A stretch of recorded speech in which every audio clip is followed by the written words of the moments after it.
NTV. Nataka kuwashukuru kwanza kuhost president wetu Edwin Sifuna.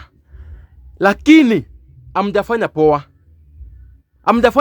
Hamkuwa mnaelewa mna host nani. Mlikuwa mna host Edwin Sifuna, mlikuwa mna host movement, mlikuwa mna host sisi ndio Sifuna, na mlikuwa mna host wa Kenya wote. Kitu yenye mmefanya yenye mniudhi, yenye lazima tu niseme initoke, ni kwamba mliweka adverts mingi. Prezo anaanza kuongea tu hivi, dakika 5 mmeshaweka advert. Dakika 5 mmeshaweka advert.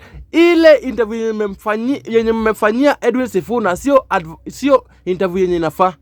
Ile ni interview yenye mnafaa kufanyia Kinoburu. Kinoburu ndio wanafaa kuongea dakika kidogo, wamechoka, wanaenda kupumzika. Lakini Edwin Sifuna ni mtu mwenye bado ako na nguvu. Hii interview ilifaa tu kuenda tu kuflow tu 1 hour.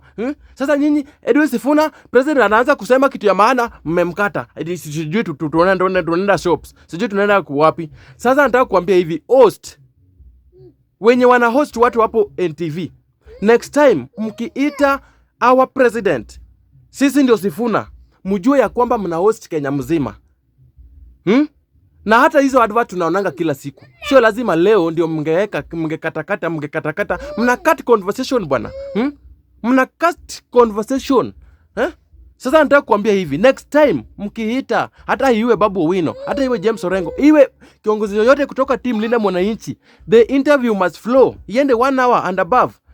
Wakenya waweze kupata injection vizuri. Wakati tuna inject serikali ndio mnakata. Kama mmetumwa pia mtuambie. Hamwezi fanyia Edwin Sifuna hivyo. Sisi ndio Sifuna bwana.